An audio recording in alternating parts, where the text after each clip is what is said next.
You know, I guess when you look back on your career, you wonder what it's all about and why. And I ask myself why. I'm sure there are other people more deserving than myself. And those were Coach Jerry Sloan's humble words when he learned he would be inducted into the Utah Sports Hall of Fame. Tonight, we look back on his life and legacy.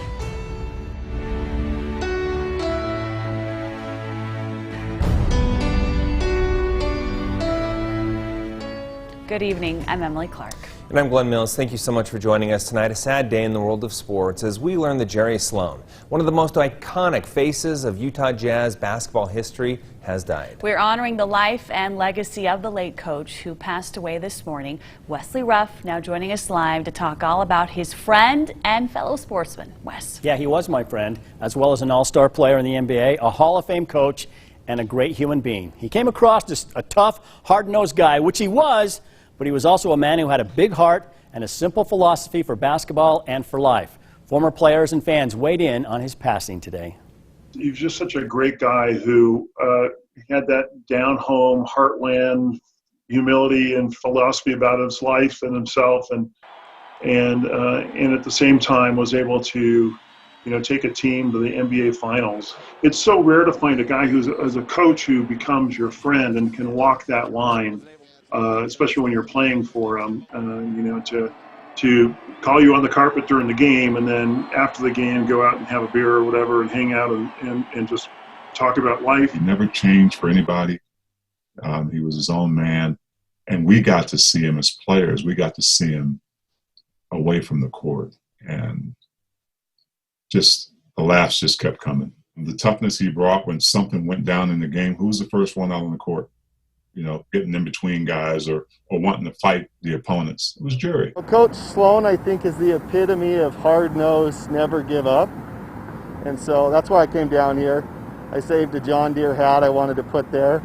Kind of based a little bit of my life off of his principles, the never give up attitude. He never did give up. Jerry Sloan will be missed by those of us who knew him and by Utah Jazz fans everywhere. We'll have much more on his legendary career coming up in about 20 minutes in sports. Thank you so much, Wes. We do appreciate it. And boy, his teams always exemplified what he stood for, didn't they, They played hard. They played tough. Yep. Just like Jerry. Yeah, so he played in the 70s, but his brand of ball certainly paid off in the Exactly. 90s as well, right? Yep. All right, thank you so much. Be sure to stay with us for continuing coverage of Jerry Sloan's life and continuing legacy. That'll be coming up tonight on CW 30 News at 9. Also right here, ABC4 News at 10. In developing news this hour, Sandy City police searching for a suspect they say is responsible for a shooting that took the life of a 17-year-old. Police tell us that 17-year-old male was at a home near 11th East and Sapphire Drive in Sandy when he was shot multiple times shortly after 11 o'clock this morning. Police say the suspect was seen driving an older Ford Explorer. You see it here with two-tone green over gold. Now, when first responders arrived at the home, officials say life-saving measures were taken, but that 17-year-old did die of his injuries at the hospital. Police say at this point they're still searching for the suspect who is responsible, but they do not believe the public is at risk. We don't believe any citizens are in any danger. The suspect fled the area in that vehicle. However, if somebody sees that vehicle or notices it, they should call us and not confront them. They should be considered armed and dangerous. At this point, police say the motive is not known. A person is dead after being hit by a bus late this morning. It happened at 6th South and 5th West at the I-15 off-ramp just before 11 o'clock. We're told the person died at the scene. Police say the driver was not able to stop in time. No one else was hurt. Man, oh man, it is windy out there right now. Oh my goodness, Lana Brophy tracking it all for us. Emily and I were freaking out about the wind, and you're like, eh. Yeah, no big deal. Winds have changed. We expected them. I gave you guys the heads up. As we take a look at our colonial flag, you can see it whipping in the wind. We've seen some strong wind gusts in Salt Lake County as this front approaches. We know that wind advisory is posted until midnight, which means we could see gusts up to 50 miles per hour. Plenty of cloud cover out there as well. We've really started to see the clouds thickening up and wet weather showers as well. Wow, 53-mile-per-hour wind gusts out of the Salt Lake International Airport, just registering. Live update on the air, 34 miles per hour in Logan, so you can kind of see where that strength is. 44 miles per hour out in Wendover. That's just in the last few minutes, so we know that the winds are kicking up, and that's why that wind advisory is in place, something we're going to keep our eye on as we get through the next couple of hours. As we look at those numbers, our pinpoint web camera in Erta, just right there showing those dark skies. We've got that cloud cover that's moved in and started to fill in the northern portion of the state. We expect wet weather. We know that some thunderstorms are going to start popping. Yeah, here we go on the radar. We see them moving over the Great Salt Lake, that swath of moisture filling in from Ogden all the way down to Salt Lake. Wendover seeing it. The main front was near Elko and Wells. That's going to pivot and move into the state, and that is going to bring consistent moisture. Are you ready for a decent amount of rain? That thunderstorm threat, as you can see in northern Utah through tonight. Be ready for it. Mountain snow's on the way overnight as well. Those temperatures are going to be dropping. We could see snow down to 5,500 feet. A cold storm and a soggy one. What a way to start off Memorial Day weekend. Will it last? I'll give you the answer to that coming up in my full forecast. Guys, over to you. All right, thank you, Alana. Now to the latest on the COVID-19 pandemic. Today, the Utah Department of Health reports one more COVID-19 related death. That does bring our state's total to 93. 183 more confirmed cases of the virus brings Utah's total case count to 8,057. The first county in Utah to issue a stay-at-home order to protect residents is now transitioning to the low-risk phase of the pandemic. This after Governor Gary Herbert issued an executive order yesterday to move Summit and Wasatch counties from orange or moderate to yellow or low risk. In the meantime, Magna, Salt Lake City, and West Valley City, along with Grand County, will remain in the orange phase of the pandemic. New at 6, Intermountain Healthcare says it's easing hospital visitor guidelines starting today, with the caveat that significant protocols are still in place to prevent the spread of COVID-19. All visitors will be screened and required to wear a mask. Up to 2 visitors over the age of 8 are allowed for patients not suspected of having COVID-19. For those with COVID, visitors are only allowed for pediatric patients and those who are dying, though there are some exceptions. For a full list of the new guidelines, head over to our website. We have them for you there, abc4.com. Good news there. Now to Memorial Day weekend, which is upon us, and that means people are trying to escape the confines of their homes and this pandemic. Parks in northern Utah are expecting big Memorial Day crowds this weekend. At Antelope Island, park officials are warning people, be careful, especially when it comes to the bison, after a woman was recently attacked by a bison at Yellowstone National Park. Bison are big, fast, and not necessarily friendly. And so they are to be enjoyed at a distance. Stay in your vehicle and take great pictures. They will pose for you. You don't need to approach them any closer. State parks are expected to be at capacity levels. Officials are warning everybody, plan ahead and be aware you might just be turned away. Here is some very good news. Lagoon Amusement Park, you see it there. It will open tomorrow. But there will be a very different system than we've ever seen. Due to COVID-19, the park has implemented an online reservation system to promote social distancing and try to avoid that crowding at the park entrance. So here's what you need to know. Reservations must be completed online ahead of time. Only reserve the date you plan to visit. Reservations can be made up to 7 days ahead of your visit. If you're a season passport holder, like the Clark family, well, you'll be restricted to just 2 visits per week. You're also asked to make sure to visit within your selected time spot to make sure that there's proper social distancing.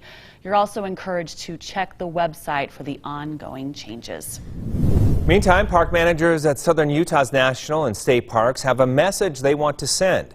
Manage those expectations this Memorial Day weekend.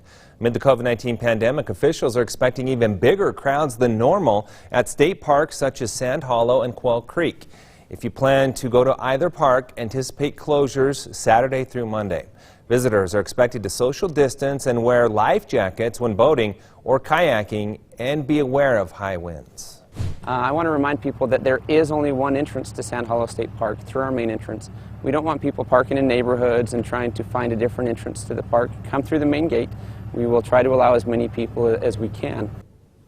When it comes to Zion National Park, make sure to have alternative plans ready just in case the park reaches capacity. The shuttle is still not operating, and those 400 parking spots, well, they're expected to fill up early in the morning. Still ahead, Utah's graduates this year are starting a new chapter in a very different way than previous classes from years past. We're going to take a look at how they are being celebrated. And here's a live look through the Colonial Flag Tower. Cam Moore, the wind is really whipping up, so there's some storms coming behind it. Alana Brophy will have all of the details coming up in the full forecast. Stay with us.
You're watching ABC4 News. Welcome back. The class of 2020 has not let the pandemic slow them down. Across Utah, schools are holding modified graduation ceremonies. ABC4's education correspondent Sarah Martin has the story.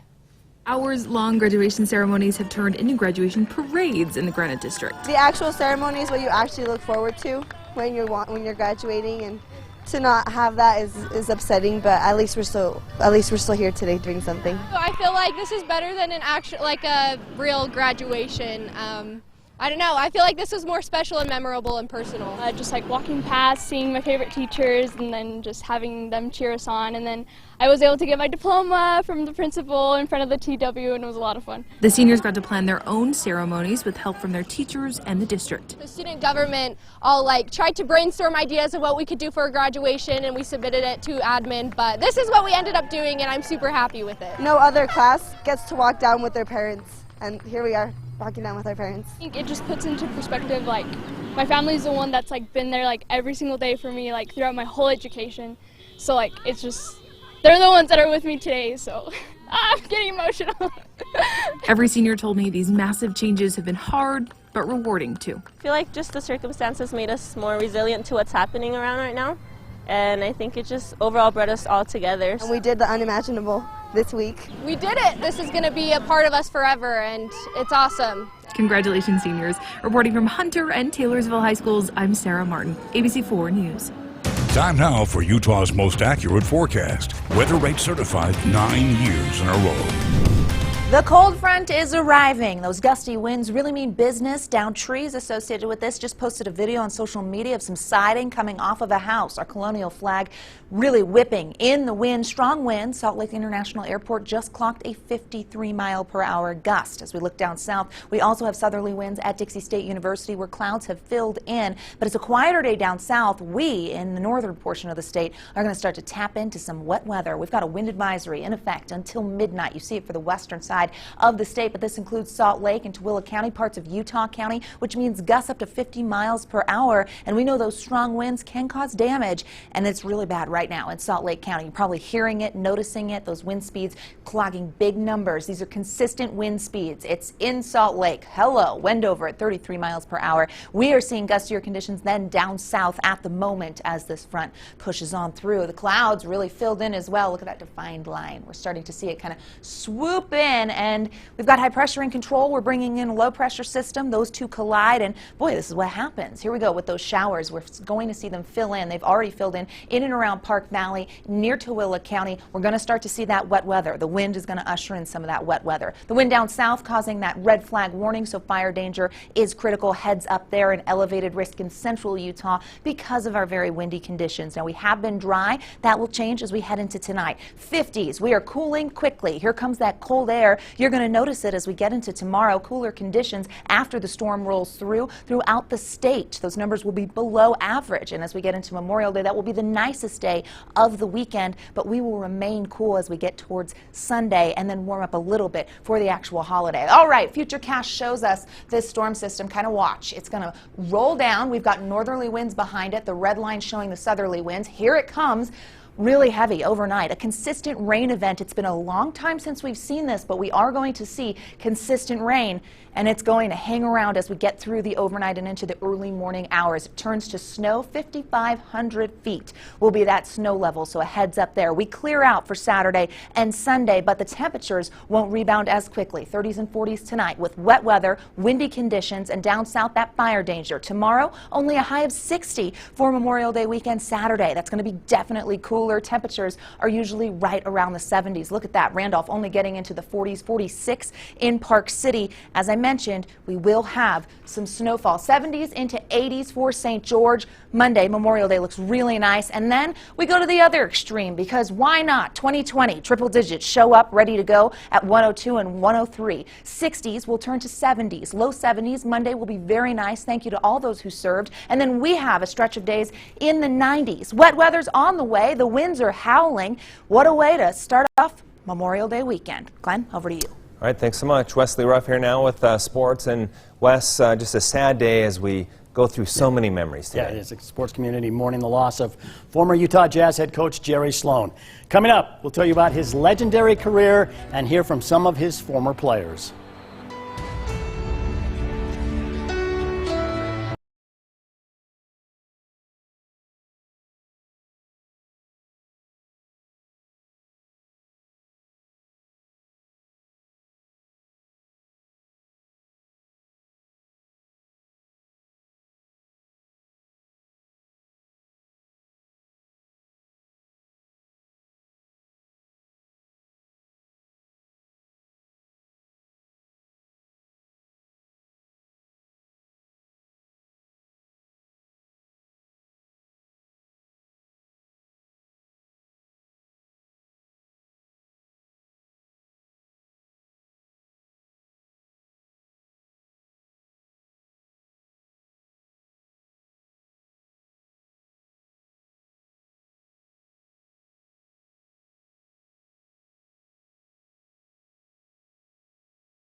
It's a sad day for the NBA and for the Utah Jazz in particular. Legendary Hall of Fame coach Jerry Sloan has passed away at the age of 78. Dana Green joins us now live from Vivint Smart Home Arena. And Dana, there will never be another head coach like Jerry Sloan. He truly was one of a kind, Wes, and the weather right now is as angry as Jerry Sloan would get during the games. Maybe the toughest man ever to coach in the NBA. He had so much integrity, and you can definitely say Jerry Sloan had the heart of a lion. You simply can't think of the Utah Jazz without thinking of Jerry Sloan. He established his hard-nosed reputation as a player with the Chicago Bulls and had his number 4 retired into the rafters. 17 games into the 1988 season, Sloan took over for Frank Layden as head coach of the Jazz and remained at the helm for 23 years. He, along with fellow Hall of Famers John Stockton and Karl Malone, made the NBA playoffs 15 straight times, 19 in all. He had 16 consecutive winning seasons. Sloan's most memorable moment came in 1997 when John Stockton sent the Utah Jazz to the NBA Finals for the very first time. Sloan made the finals twice, only to lose to Michael Jordan and the Bulls both times. Sloan won 1,221 regular season games, the 4th most in NBA history. Sloan won 1,223 total games with the Jazz and is one of just 2 coaches ever to win 1,000 games with the same team.